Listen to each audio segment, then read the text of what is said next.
Apcera is a sponsor of our ebook on automation and orchestration in the Docker and container ecosystem. Learn more about Apcera and its perspectives on these timely and important topics by downloading the ebook at thenewstack.io.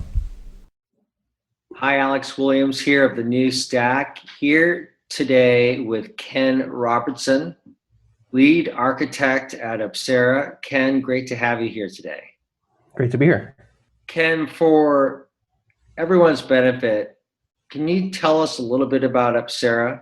Sure. Apcera builds a kind of cluster management application or suite that focuses heavily on the governance and policy aspects, where in a multi-user system, you're going to want to be able to have fine-grained controls to define what users can do what to some set of applications versus other sets of applications. Some users are just developers, others are release managers or management. And they have kind of different roles within the system, and you want to be able to define what they can and can't do and kind of isolate some teams from other teams. I wanted to talk with you about automation and orchestration. It's the topic of next ebook that we have. I'm curious about Apcera. I understand from talking with you and others and writing about Apcera, about the semantic pipeline that you've developed and and the policy engine that you've created.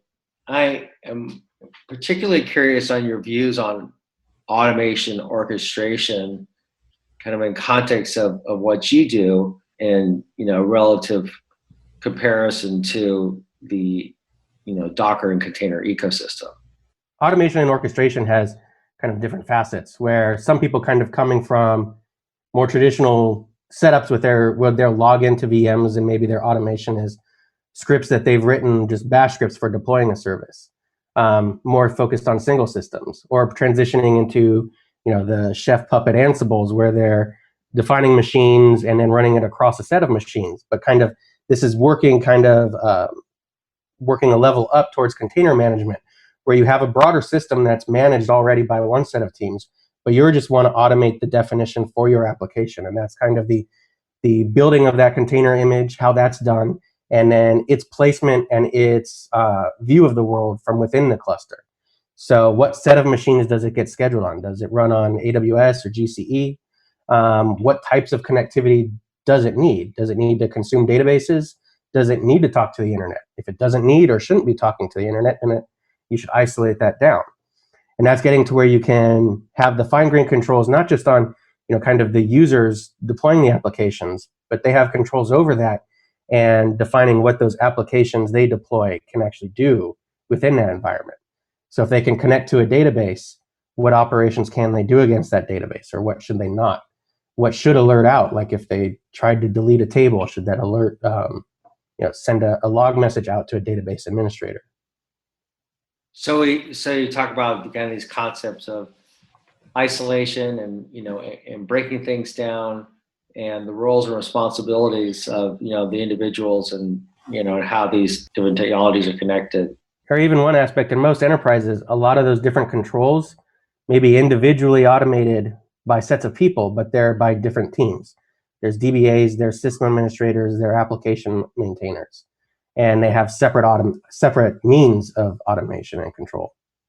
So how do you break down these concepts of orchestration in the context that you described? Because we think of issues such as clustering and cluster management, scheduling, service discovery, provisioning, orchestration platforms. With that perspective that you have, how do you understand these concepts of orchestration, and how do you apply them? A lot of it works over kind of metadata someone wants to define for kind of influencing the scheduling. Probably the scheduling is kind of the main place where people are interested in kind of defining. There's resource constraints. An application may consume so many resources, and they want to ensure that's available, or running on systems that are not too heavily provisioned already. Maybe defining what their neighbors are or what they need to consume. There's the service discovery of once they're running, finding what they connect to, but also with the placement of wanting them placed near, but also defining the parameters of like how near is important. There can be different aspects of, I want this application near its database just for latency. But there may also be, government restrictions where, users from this country, their data can't leave this country. So this database must be located here, and the application they talk to must be running there as well, and it can't be connected to from outside.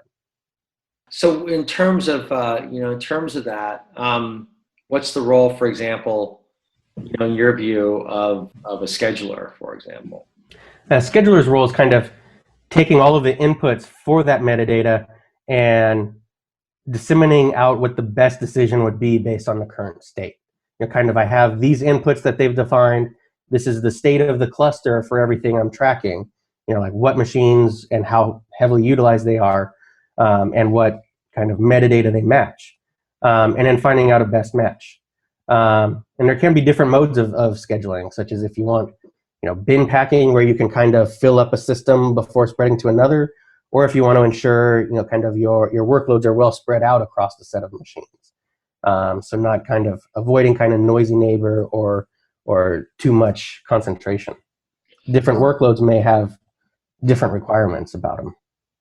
So how do you view the overall landscape right now? Like when you see these different orchestration platforms emerge, there's Kubernetes, there's Mesos, there's Swarm. What is your guys' view on that landscape, and how Apcera fits into that? It's been one that I think is getting very interesting, because kind of a lot of opinions are starting to come out, and it's kind of exploring different avenues of implementations and options and what aspects users really care about. So it's very interesting just in terms of the different things that are coming out, and then seeing where the community lands. And there's not necessarily one perfect solution that'll solve everything, but rather kind of seeing where the market majority may be, and even in others, what their core use cases are, what they're very interested in. Kubernetes we've been following a lot, just in terms of it's very attractive for integrating with multiple container engines. One thing, Apcera has an open source project, Kurma, for our container engine, and we're working on adding Kubernetes support to it, where it's an open community for some of these things to be pluggable. And Scheduler in their cases, one interesting place where it's also very pluggable and extensible. They look in these different platforms, and what are you guys looking at in particular? What are you thinking about when you're looking at these platforms and thinking about the user? A lot of it is kind of how flexible is it to where different user use cases can be fulfilled by it. Does it get into very baked in notions, which, coming from kind of enterprise users, will it be harder to make a transition over? Like, will it require newer 12-factor apps or not be as suitable for legacy workloads? Or does it give kind of a very malleable infrastructure where they can kind of define how workloads are, how they talk to each other, how service discovery works within them, and so forth? What do you guys see as some of the pieces that are missing now that would allow for this larger adoption, which we do expect, of technologies to provide people with the capability to build microservices environments, for example? What are some of the kind of aspects that you see in these platforms that needs to be filled out for people to really begin to accept them? I think there's still a lot to kind of explore around building of the workloads, where going into production, for a lot of applications that are either existing ones that are being migrated or new microservice deployments, going to care very much about what is actually running within the container, where did it come from, how is it configured, not just kind of grabbing a MySQL or Redis image off a repository, but actually like what version is it, how is it configured, and those types of things. And there isn't as much there around being opinionated there and having good build and management tools there. You can have local Docker repositories and everything, but I think there's more to be done there around building, maintaining, introspection into those, and then management of those within the cluster. What type of tools, like for example, do you see as needed? Well, there's a lot of stuff right now with CI/CD tools that can build images. but I don't know if it gets as kind of fine grained into defining, like, if my Node application is being built, what version of Node, what's the base operating system underneath it, does it have, the glibc fix applied to it and things like that, where you need to be very aware of kind of not just the application, but what else is in the container with that application, and being able to manage it, track it, and know where things are, where you're exposed and what work you need to do within your cluster. That's an interesting kind of topic to discuss, because we hear a lot more about like these container as a service environments right now, right? And there's then the obvious comparison to orchestration platforms. Do you see anything emerging in that respect about these new containers as a service platforms versus these orchestration platforms? And does it really matter to Apcera at all when it comes down to these types of things? I don't really think so. I think some of it is more just different views on the exposed surface to users, and what aspects of it matters to them and what aspects are less important and should be managed by others. So whether it's container as a service, or some orchestration platform where you get more control around it, different sets of users want to influence different areas. Some interesting place may be, how do you transition around from it, in terms of, if you want more control, how do you get to having that available? If that requires moving platforms and retooling, essentially, or if it's something you can kind of then choose to opt into more control.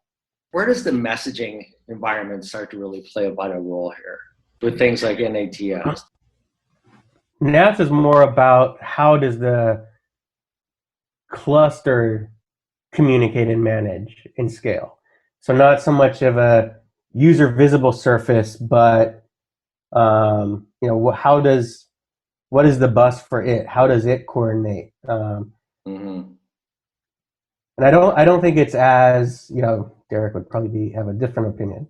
I don't think it's as important to end users. Right. It's more important, I think, to kind of cluster administrators. Well, probably more important to developers of the cluster, and maybe people at very large scale.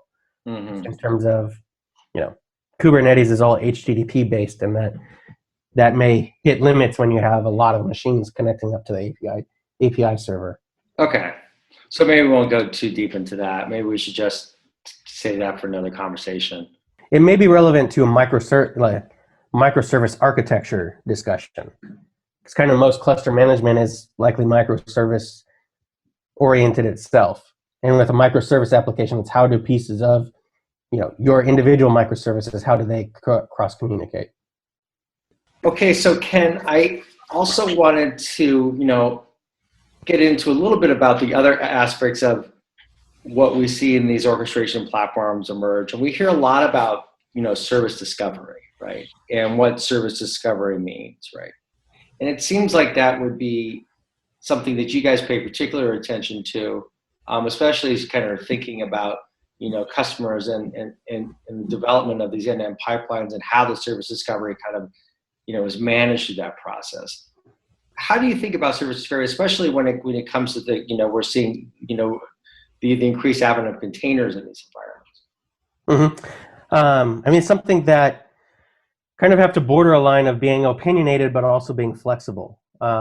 Different types of workloads, and different application tooling have different ways of being configured. Like a Rails application, it expects a database YAML file.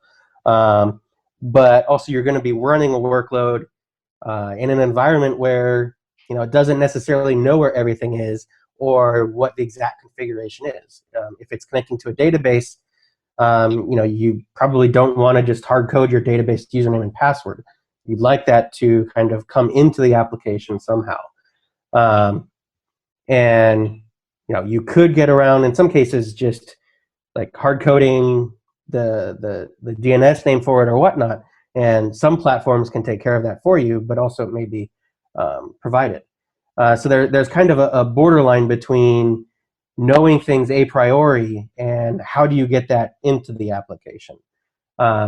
Within Apcera's, we kind of balance the two in some ways, where in every case, we always provide the information for what your workload consumes through environment variables.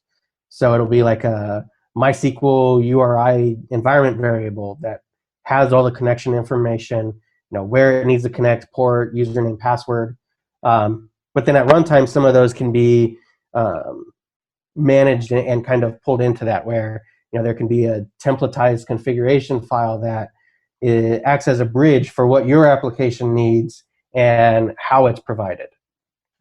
But even in most of the platforms, kind of just the where's my neighbor of the getting the base connectivity outside of any credentials is one where there's a lot of options. Like in Kubernetes, you can be running the DNS service where you can just use DNS to find where everything is, either to connect through a service, connect directly to that container, and even across namespaces.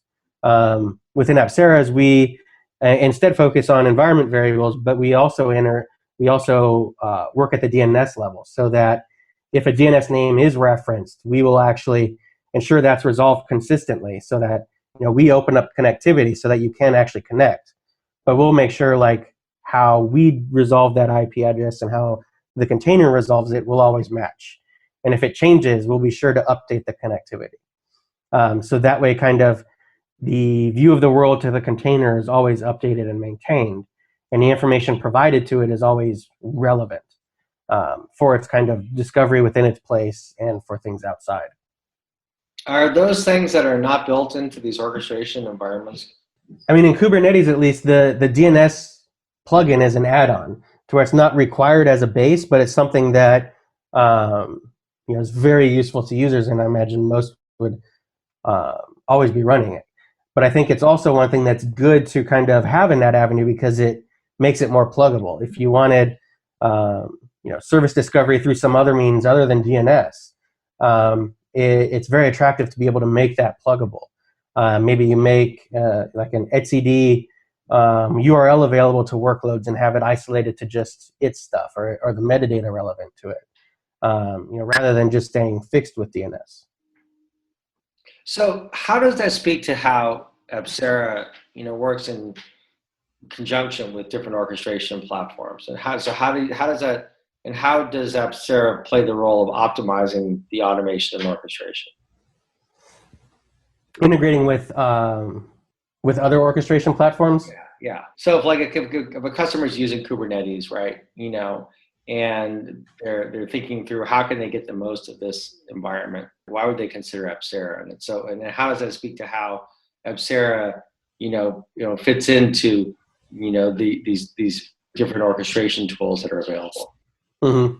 I mean, right now Apcera is an orchestration and deployment platform itself, to where it's more using Apcera versus Kubernetes or Swarm, right, and kind of in the current landscape, as opposed to using them together.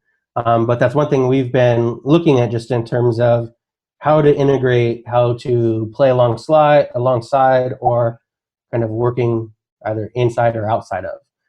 Getting a better story of integrating with multiple orchestration platforms and kind of adding our core benefits on top of that. So perhaps then this is a good point then to delineate, help us kind of, compare Apcera to different, platforms that you mentioned here.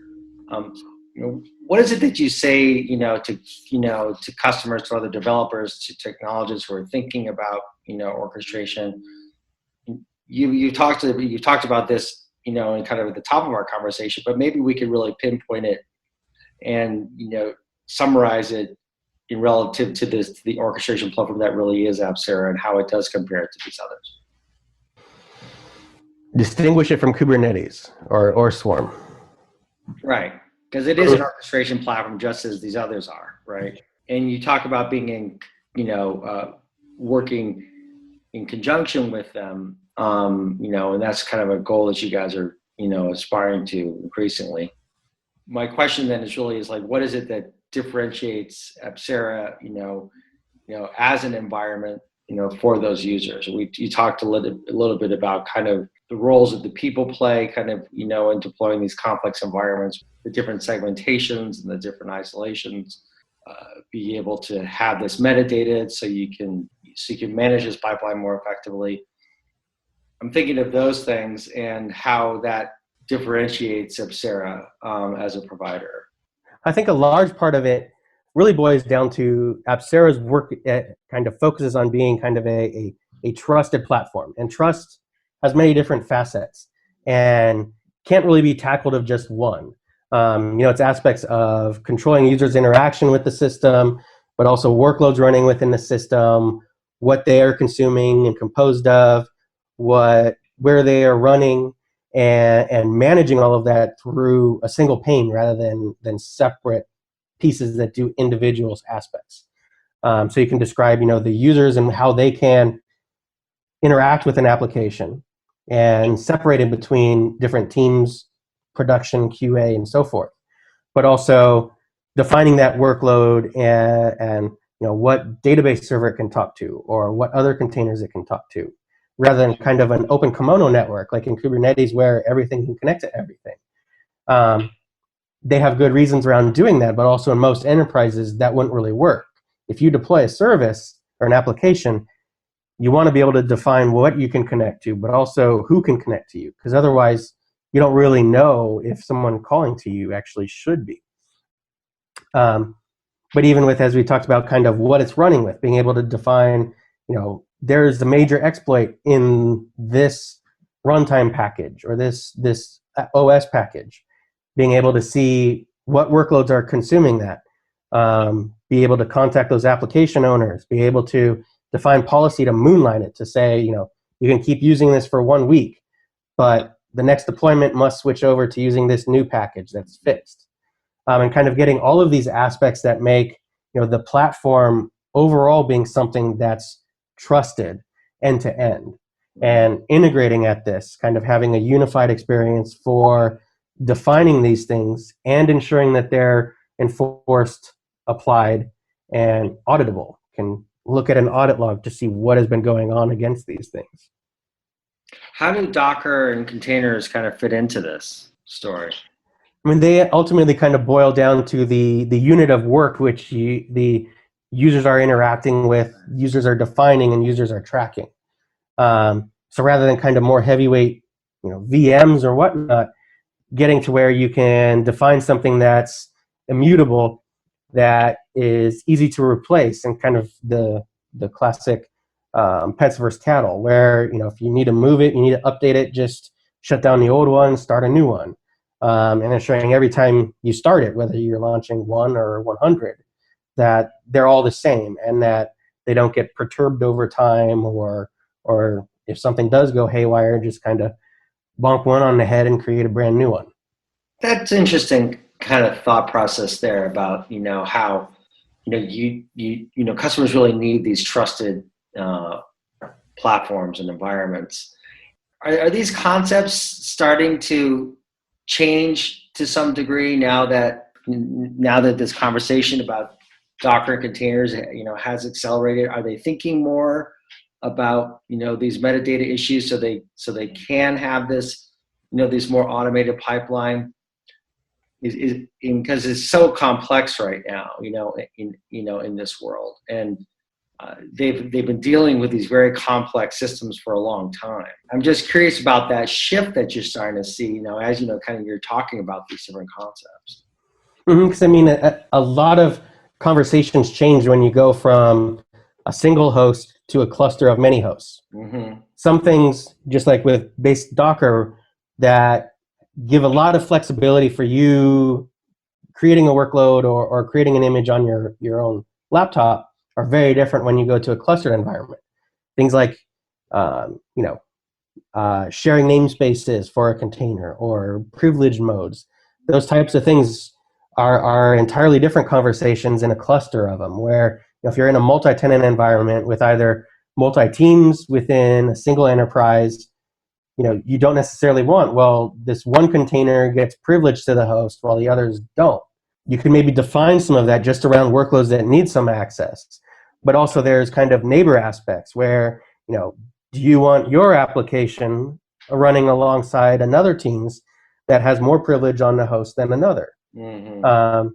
There's different things been looking at just in terms of like if it needs privilege mode to do some higher order operations, but also does that mean within a cluster you should isolate some of those applications to a subset of the network versus others? Or where do you opt into using the kernel user namespaces, which give better isolation for the root user? And I think a lot of that the conversations just get entirely different. The needs of a local user is very different from what a cluster administrator would want to grant to individual users. That opens a lot of new operation challenges, doesn't it? Mm-hmm. Just in terms of how do you give the application developers the flexibility they need for their workloads or applications, but as the cluster operator or administrator, how do you manage that between your multiple users and your multiple teams? Kind of, you need to manage the cluster, and you need to give access to the users, but how do you balance the needs of one versus another? And that gets back to what you're talking about earlier, right? The needs of the users and those different teams and the relationships between those teams. Absolutely. How are containers and beginning to help address these issues then for these end-to-end pipelines? I think the containers itself is more the individual unit. It's the broader management of those containers, and they understand the ontology of the cluster. And I think more it's getting the description of that ontology, or being able to define the metadata for what can be done, what can't be done, how things are isolated or migrated around within the cluster, where it's just it's kind of the aspect that's growing up and maybe going through kind of like a puberty phase right now, where containers are becoming much more well known, but largely in kind of development and testing and QA, and they need these things addressed to hop over to production. And in some cases they can be allowed. Kubernetes or Swarm allow you to do privileged containers, or a cluster administrator to say, no, they can't be done. But how do you get kind of a description of doing that more fine grain within a cluster to say, okay, they can be done for these users, but when they're done for them, it's only ever running over here. They have their own subset of the network, or they can't be done by anyone else, and they must be using user namespaces or whatever. I think getting broader definition of that rather than an on versus off switch. So the change. So we need a new kind of thinking about the role, about privileges within these cluster containers. Mm-hmm. Because the containers are isolated from the host, but just depending on what the workload is, it may need some higher access. In some things, there's a lot of work being done around telcos and NFV and whatnot for containerizing them. But there's something like, do they need hardware access? How do you give them access to that hardware? Can that hardware be accessed by multiple containers at the same time? But also, does it require kernel modules to go along with it? And those can't be versioned within a single kernel. And I think it's in an area as well where containers are growing up a little bit too. There's some interesting stuff around like Intel's Clear Containers functionality. So you can kind of launch something more like a virtual machine as a container, where the workload has its own kernel. And that way they can do some higher level kernel management while it's isolated from the host with all hardware virtualization benefits. And that can be something where something can have more privileged within its operating realm, but not within the host environment. I see. I see how Clear Containers would play a role there, huh? Because they could serve as kind of that mechanism for that privilege. Yeah. It kind of it changes their view of the world to where they have more power within their own world, but not outside of that. There's a lot of subtlety here, isn't there? Mm-hmm. I mean, that's where I think finding the good use cases for those things, developing along that path, and how they fit in within a cluster is one place where I think there's a lot of work to be done, but also a lot of kind of seeing where the people involved are kind of taking those projects. So, finding the use cases themselves, is that part of the challenge? Yeah, kind of finding the right use cases rather than getting too mixed up into it. Doing something just because it can be done versus, this is a very granular need, or clear containers is one we're kind of looking at with some things around NFV as well.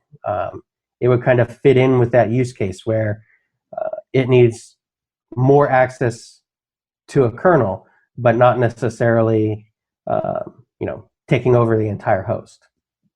Okay, so that requires a lot of fine-grained control within the clusters. What do you need to have that fine-grained control that is missing now? I think a lot of it is the definitions of it, kind of policy aspects for defining who can do it, when can do it, where, but also the mechanism to define it. How does the platform know this workload needs this versus that it should be operating, with this hardware access mapped in versus, fully isolated just like everyone else. Getting those defined within the workloads, and likely also fitting in with scheduling, just in terms of being able to define if hardware needs to be mapped in, is that hardware can it have multiple consumers at the same time, or can only one thing use it at a time, to where scheduling must account for that in its algorithm. And I think getting those kind of parameters that can be accounted for with scheduling and available to users, and also the element of controls to cluster operators as well. So those definitions, what is the process for really defining those parameters and definitions? I think right now it's just all disjunctive. Mm-hmm. There may be some cluster administration tools where they go into configuration files and enter things in. How those are rolled out to machines may depend on the cluster administration tool. Like, if you need to define a parameter to Kubernetes or even our system, ideally defining it in one place, but then how does it get rolled out? Is it like a Chef, Puppet, Ansible type thing? Is the platform using certain kind of configuration management like an etcd itself to pull these in? But also there may be other aspects further up the stack. Like once you configure the low end, then is there some high end that needs to say, hey, this is available, or these are the cluster resources, or things like that. So there's almost like different contexts for configuration, for example. Mm-hmm. The interfaces for defining the top end and the low end are, I think, different in most cases. And it's also a hard problem to kind of boil down to one thing. Yeah, it is. Because it's a lot of automation in terms of building, like managing the individual blocks, but also, the entire facade. This becomes a pretty deep networking issue, doesn't it? Networking, but also like machine provisioning and lifecycle management as well. So touch on those two, machine provisioning and lifecycle management. Because a lot of that kind of falls on, what are the machines making up this cluster environment? Mm-hmm.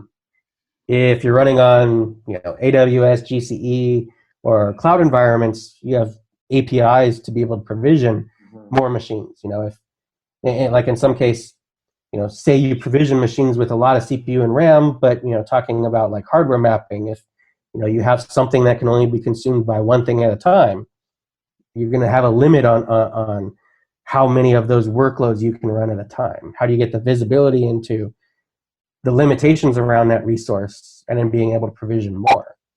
But also, provisioning isn't an infinite resource. So if you're running on something like OpenStack, it's running on actual machine somewhere, and you can't just keep provisioning more OpenStack VMs. Or if you're running on bare metal, that's where you're dealing more with racks of servers and how do you turn on more, or how do you, in some cases, procure more of them, where there might be a few weeks lead time to get them. And getting the visibility into kind of your timeline to be able to deliver machines, your current usage, to where, I have 70% free, and you may be projecting we're at 80%, in 2 weeks. And then, just depending on your environment, the automation around talking to those APIs for a cloud environment or OpenStack to do the provisioning, or maybe you're integrating with bare metal, like doing DHCP and IPMI for managing bare metal machines. Hardware is one place where, or kind of machine provisioning is one place where there's a lot of different options and kind of going across generations from bare metal to cloud, where you kind of have very fixed resources versus almost instantaneous resources. So this really speaks to really the complexity of distributed systems, doesn't it? Mm-hmm. With a distributed system, it's kind of what makes up your cluster is much more fluid. You'll have to do much more management of it over time, just as there's rolling out different version updates to it. It's across a suite of machines, and kind of what's the process for rolling it out. But also, a lot of with cluster management, there's a lot of interest in kind of managing costs, where, do you want to, if you're running on AWS, do you want to take advantage of spot pricing, where, the machines that comprise your cluster may be coming and going in a very automated fashion. Mm-hmm. Or do you want to transition from one data center or one region to another, or one provider to another? Do you want to move workloads from AWS to GCE because you can get better pricing there on the weekends or something like that? So considering all this, how do you view it internally at Apcera as you're kind of consuming all these technologies and trying these things? It's something where I think it's a very hard problem to solve, and no kind of clear end solution to it. There's different aspects that different people care about. It's one we're kind of looking at what we can do around interfacing with it. So rather than kind of building something end to end, rather how can it be where you can take it as an input from something. So kind of like if someone really cared about, pricing of AWS versus GCE for, some instance types, can that be taken as an input by something? So you can define a script that says, hey, I noticed the price drop over here, and have an input mechanism to feed it into an orchestration platform, rather than it kind of being the end-all interface you defined all your rule sets in, instead allowing rule sets to be defined outside or by third-party integrations, and instead having a mechanism for it to say, hey, move workloads over here. This is all interesting to me, and I keep thinking about the community edition that is coming out that will be released by the time this podcast is posted. And sometimes it seems like these topics are quite rarefied, where it's a very small subset of the world that understands these things, right? And that one of the biggest challenges is just to bring these concepts and new people into these discussions, and there's no better way to do that than actually giving them the tools to use. So I'm curious about your guys' motivations for the community edition. Most technologies usually find that people want to get started very quickly. They just want to download something, run it, try it out, and be wowed by it, and then choose to opt into more functionality or more advanced features over time. So that way there's kind of a very small learning curve initially, and they can choose to take on more. And that's where kind of our community edition is kind of heavily focused on just streamlining the end-to-end experience of getting something simple, functional, that they can start to work with. So it's just a tool you run locally. It's able to provision you a full cluster. So it's not just kind of a one machine with everything squeezed in, but it is actually the full end-to-end product.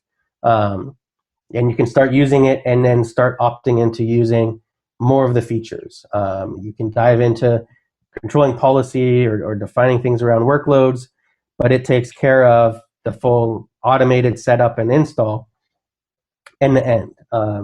So you just kind of run it. It has a very self-guided workflow of, what do you want to run on? Do you want to provision, like it supports VirtualBox, VMware, clouds like AWS, GCE, vSphere, OpenStack, so forth. And then just guides you through, what should be the cluster domain name, what username, password do you want to use to access it, how many of these machines do you want, and it's kind of that great onboarding experience. And it's available for regular updates as we do new releases regularly, so be able to deploy it and keep using it.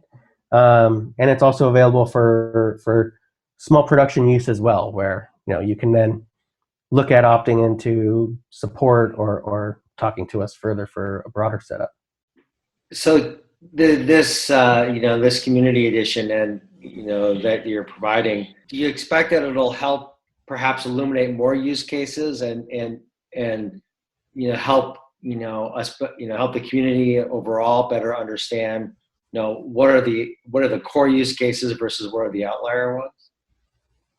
Yeah, and I think sometimes just getting better kind of awareness and more people trying out a product where they can see how it may compare against other options, give us feedback about what we're doing well or not doing well, but also be kind of that avenue where they could try something out, define their use cases, and then see what products fit it and have low resistance for getting that done. A lot of it also is looking at just kind of other tooling out there where I love Kubernetes, but also it's the setup of it is one that there's a lot of different options, and can go from very easy but not production to production and takes a little bit more time. We wanted something that kind of was a well-recommended, well-tested setup, but also just quick and easy to do. We've been using Apcera set up the tooling for it internally for a couple months. Even our internal test suites are using it for testing the end-to-end application a couple hundred times a day. So what are you finding in consuming it yourself? What do we use it for? And what are some of the things you're discovering, that have about your own infrastructure? I mean, a lot of it, I think, is kind of getting our own developers using the same tooling that our own users would use for managing clusters. Right. So that way there's not a different story of kind of, one of the classical things of, worked in development is production now. The way the product works should be the same in both, but also kind of having a lot of flexibility and really a quick iteration time around a developer at Apcera being able to iterate on the platform and see that feature working within a real cluster. So that way we ensure our quality is of a higher bar. As they're working on it, they can iterate on it. As they put it up for code review, our test suite is running against the same thing. And as it rolls out to a customer, it's using the same thing. So the tooling is matched from development all the way through to production clusters. So that becomes then a way to help you better understand, for instance, these fine-grained controls within clusters and cluster environments. Mm-hmm. And it's a full setup rather than, a vagrant machine where kind of things are squeezed together on one host. I mean, a lot of what the platform does is around integrating and networking. And networking in one machine is very different from multiple machines. And that's one area where we kind of looked at it and said we need what we use in development to match what's being done in testing, to match what's in production. And that's been one of the promises, I think, of containers, hasn't it? That you can start to do that kind of thing. Yeah, but a lot of it can come into where is the container running and what's its surrounding environment. Mm. So as it's consuming different things, it can be a different story of if it's running alongside it or if it's running, on another host or in another data center. So that speaks to the more holistic approach that's really needed now, doesn't it? Mm-hmm. If end users are really caring about the container or the definition of that workload, allowing them to stay focused on that and having the orchestration tooling take care of the rest. So a user doesn't need to be worrying about, whether something's running alongside or on another host or in another data center.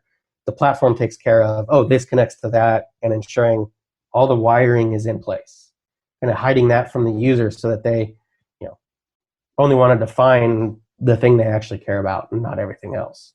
And I guess then that speaks to the trust issue, right? And doesn't it? I mean, if the platform has to be automated, it has to be automated correctly.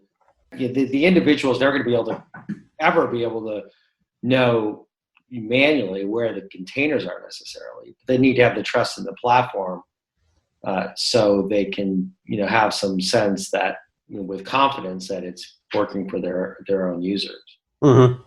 And as they opt into defining more about the workload, either with the metadata or whatnot, kind of having that the simple be simple, but also allowing them to start defining it more fine grained and ensuring it's trusted end to end. As you, right, based on the parameters you define initially, it works to do all of that within the trusted aspects, and as you define it even more fine grained, it takes all of those into account and ensures that it's not skewing from outside that. If you say it must be running over here, it doesn't show up somewhere else.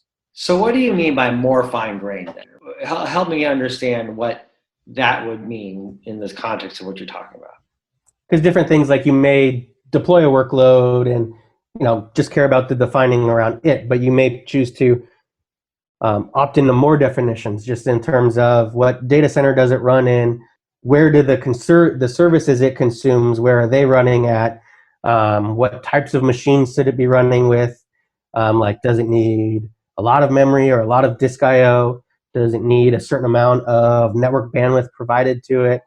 And as you choose to define more fine-grained things about the workload, ensuring all of those are accounted for in a scheduling, but also available to it at the actual runtime.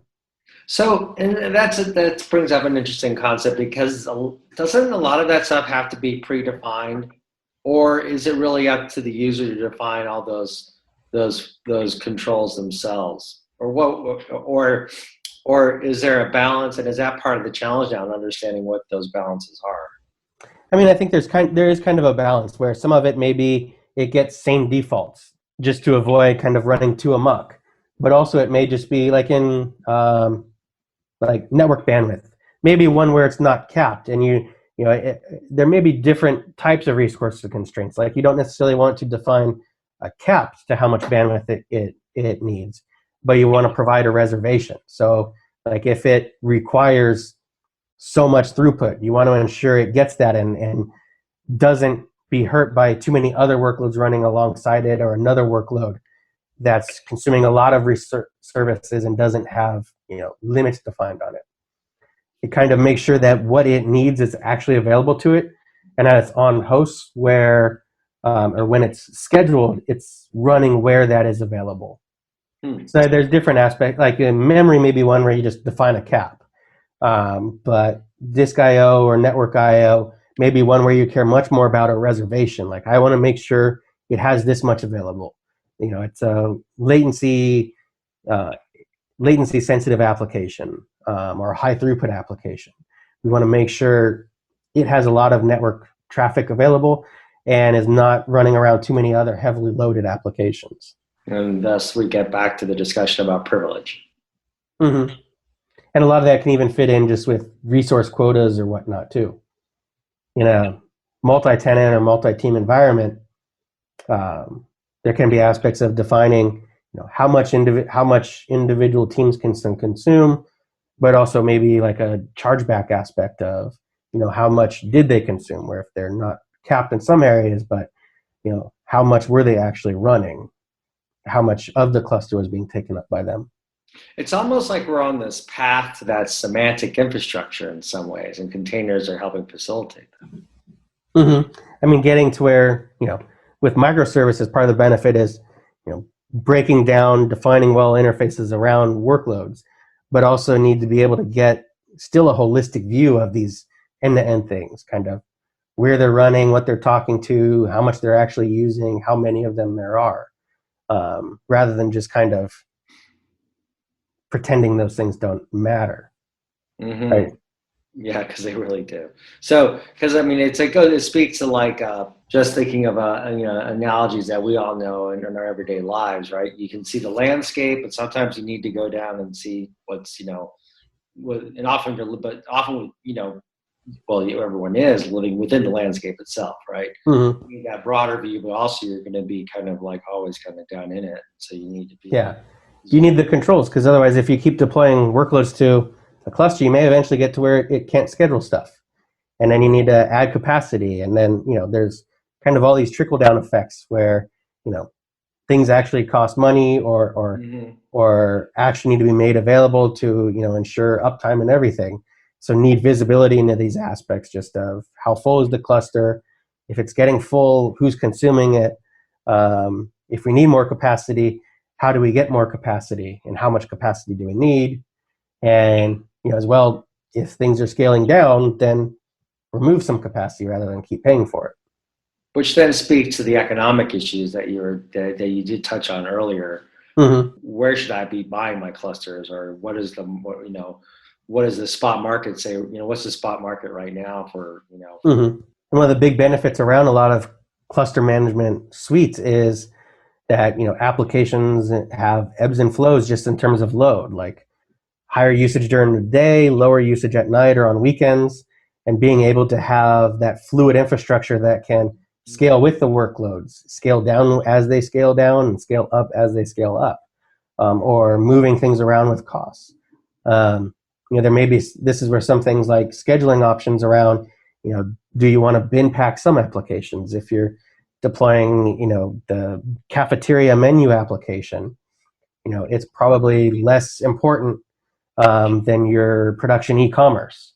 So maybe it gets squeezed onto hosts that get more heavily scheduled, but they have different scaling requirements, like maybe they're turned off on weekends or whatnot.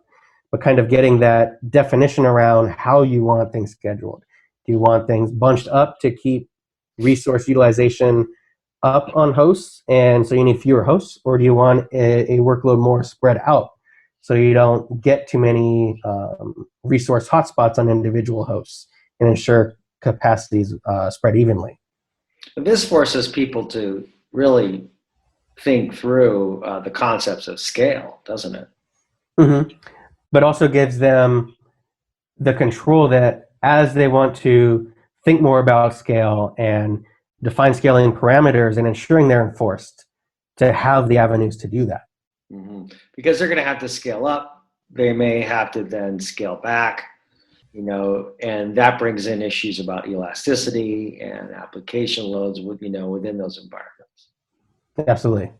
And there may be some things even where kind of thinking about scaling, I think tooling even still has room to go, where with most microservice applications, it's not just a singular dimension of this workload, but the workload may be talking to another workload that talks to two other workloads. And scaling one of those tiers can have impacts on the scaling of another one. Mm-hmm. So if I scale this application from 10 to 100, how does that trickle down to the services it was talking to? Mm-hmm. So then it speaks to these different classes of applications, and where do the classes shift at certain points, right?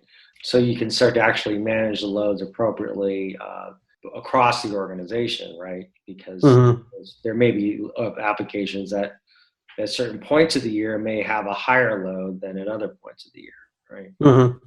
It speaks to all these different requirements of the business, really. Mm-hmm. And there's no kind of single definition for doing a lot of that, but I think more of it's having the flexibility to define those things in aspects that are relevant. Some cases it may be, do you scale on CPU memory type utilization, or is it like QPS against your application? I think a lot of it is kind of having pluggable interfaces for being able to feed into a cluster management tool. Mm-hmm. So, either proactively or reactively being able to define these. Hey, my scale is increasing, my load's increasing, I need more, and defining those for different tiers. But also maybe kind of outside the system in, like, hey, it's a market trading application. Markets are going to open in 15 minutes. Let's launch some more. Then there's a lot of learning that can come through this community edition, it seems like. Mm-hmm. I mean, both for Apcera, just in terms of getting the product in the hands of more users, but also users and kind of getting understanding of what Apcera does, the benefits to defining their workloads in a trusted platform, and working with that. So, just in conclusion, perhaps we can take a broader look out at the overall market, right? And what are your thoughts about it now? I mean, you talked a little bit about being more aligned with different orchestration platforms and such, and we see a lot of open source efforts underway, right? So we see the CNCF, and we've seen Run C, and there's Cloud Foundry, and there's lots of different things right now. What's your perspective on and the role that Apcera feels like it needs to play? I think there's a lot of different avenues that are kind of growing just in market awareness, Swarm, Kubernetes, everything, but also a lot of focus, I think, on how pluggable are the different things, or how baked in are they? Like, are they very much around fixed notions, or are they more about carving out their own interest area and then integrating with different things? Just as one, like Kubernetes doesn't define a container runtime to run with. It can run with Docker, it can run with Rocket. We're adding support for Kurma. Also, it doesn't do as much, it's not as opinionated around the network. So there's different networking plugins you can drop in. And I think it's very open as well for SDN providers to integrate with Kubernetes, right, without having to influence core Kubernetes. Versus others with Docker, Swarm, and everything, they're looking at, I think, much more an end-to-end solution. So kind of providing providing all the different layers, kind of one vendor fully integrated end-to-end. And I think what will be attractive to different sets of customers or different sets of users. And in many cases, how much do they want to focus on open source and multi-vendor versus more closed source or single vendor. Mm-hmm. Mm-hmm. So I think a lot of with what Apcera is looking at as well with these is how can we open up more, be more open source, integrate with more of these, but also kind of focus then on our core values and have those as the major points rather than kind of the full end-to-end, all the other stuff. So that's where Kurma plays, integrating with Kubernetes, and looking at different kind of API marketplaces and how our application can either, how Apcera's platform can integrate with those, as opposed to kind of staying more on kind of the closed source proprietary end. So, perhaps you can help us understand kind of the evolution that you're seeing with Kurma itself, and like what you're expecting of its evolution over the span of this year. Mm-hmm. I mean, Kurma is just the base container orchestration that we had built with the Apcera platform, right? Where we have started the Apcera platform back before Docker was ever out, right? And we were of the opinion that if we wanted to be a trusted platform in defining the policy and security aspects on the high end, we also wanted to integrate at the low end to ensure those things are enforced, right, and to ensure they're well controlled from the workload. So Kurma is kind of that base orchestration pulled out to its own project.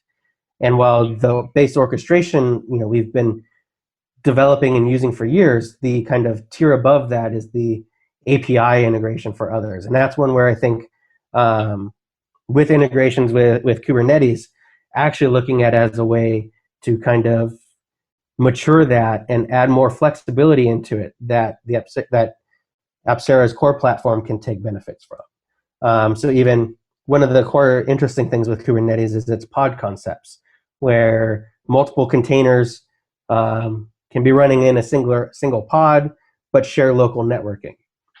That's one concept we don't have in the Apcera platform. But in adding support for it to Kurma, has actually been done in a way where the way we implement it could have benefits to Apcera platform and how it schedules workloads. So rather than some things with our semantic pipelines, looking at them as two separate things that we have an affinity between, we could actually look at them more holistically as one thing. So I think kind of that maturing and integrating with more for Kurma has benefits to our core platform as well. Yeah, so it speaks to the evolution and the holistic perspective that we're starting to see emerge. Mm-hmm. Well, Ken, thank you very much for taking some time to talk today about Apcera, the new community edition, the different principles of automation orchestration in the Docker and container ecosystem, and generally the challenges and outcomes that we're starting to see. I really appreciate your time. Thank you very much. Okay. It was a pleasure.